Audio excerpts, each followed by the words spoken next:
In this video, I want to talk more about the philosophy of self, and particularly regarding the self and surroundings, and how that relates more broadly to these concepts of empirical meaning, perceptual meaning, and synthetic meaning.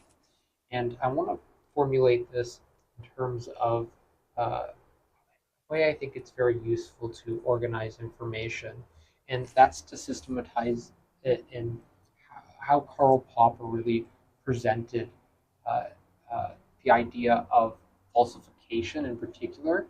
And falsification is a very good way to think about certain principles that pertain often to skepticism when we come to ruling out possibilities or considering what are feasible or plausible in terms of a scientific context and in an epistemological context too. This is very, very important to the philosophy of science and also epistemology in general, and how we can know anything or even guide our knowns and develop greater knowledge through through assessing information often analytically, as well as various components associated with that, and evaluating also meaning systems. So one way we can go about that is to set up a hypothesis and a null hypothesis, and this allows us to be more develop more of this equivalence. That equivalence has to do with treating an idea or statement, or um, when we're perceiving a component or even evaluating meaning systems or information, we assessing it fairly through our perceptions. So not necessarily judging it right away, and instead trying to think in this open-minded way about all the ranges of possibility that we can treat this and thinking also often counter to our position too. So trying to use this principle of contrast, not necessarily contradiction, but contrasting, to be able to get to truth or to acquire knowledge in a more meaningful way, and to think more broadly and also expand our thinking regarding it. So when we set up a null hypothesis and an alternative hypothesis, we engage in this equivalence. And this is in contrast to things like omnipotence or omniscience that assumes all possibility of knowledge too.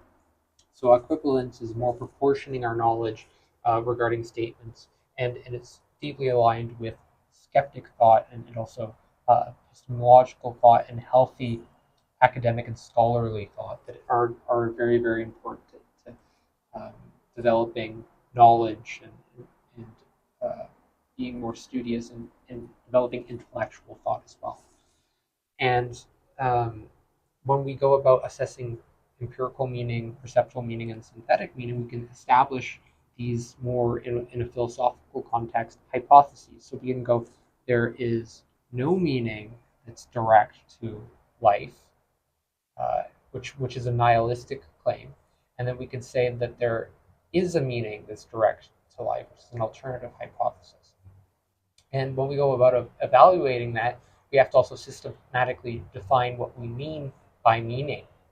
And the very words that we're using to define those systems have meaning within them, as well as the direct experiences. So when we go to actually even test the hypothesis or look for any reciprocal relation between the words that we're using, as well as the experiences and the awareness that we have, the direct perceptions that we have, there's empirical meaning within that experience and that perceptual awareness, but also within the semantization. So the words that we're using and the meaning, semantics right there, the meaning that we're using has perceptual components to it. So right away, we have both empirical meaning and perceptual meaning.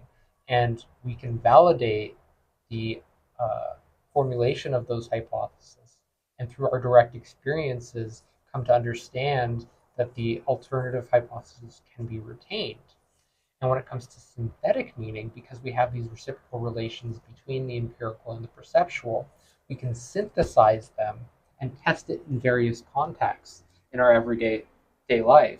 So when we're aware of something, we might not necessarily, we can be perceiving it, but our perceptions sometimes are incongruent with what we're aware of, what we're cognizant of. And the thoughts in our head don't always align exactly with our perceptions or our direct awareness of something. And when we start to form these connections, these associations, we can start to form more of these synthesis. and engage not just in a perceptual meaning process, but start to build on empirical meaning. Mindfulness is actually a great way of building on empirical meaning, as well as even to some degree thoughtfulness and reflection and philosophizing. They're all very, very important to developing empirical meaning, but primarily perceptual meaning, primarily through perceptual meaning. And when we form more of an authentic philosophy, or when we act more innovatively in the world, this is when we get to more of these synthetic forms of meaning. And a great example of this is actually, I like to think, in everyday life, this is accessible to a lot of people, is cooking. Cooking is a great example of synthetic meaning. We take natural objects that have these empirical meaning and perceptual meanings. Maybe you're stimulated by the smell of something. Smells good, right? Food smells good, or bad, and it's a little bit repugnant, and that's off-putting, and it triggers, motivational, perceptual, emotional, feeling, action-based, feeling-based behavioral response in you, right? And there's also perceptions associated with that at the level of the precept. But when we start to, say, go cook, and we become more tolerant of it, and we start to make these associations, just like, oh, that's that smells coming from, because we're breaking down the ingredients, and then we're also seeing these different changes in color and engaging in the cooking process, where we're not just at a psychological level and perceptual level processing this, but we're actively embodying a psychophysiological process with various forms of expression, even self-expression and embodiment, that has these entailments that form this synthetic meaning and synthetic learning as we're engaging in that.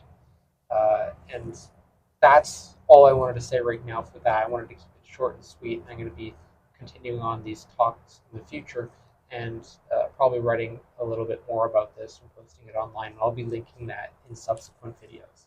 So I hope you enjoy.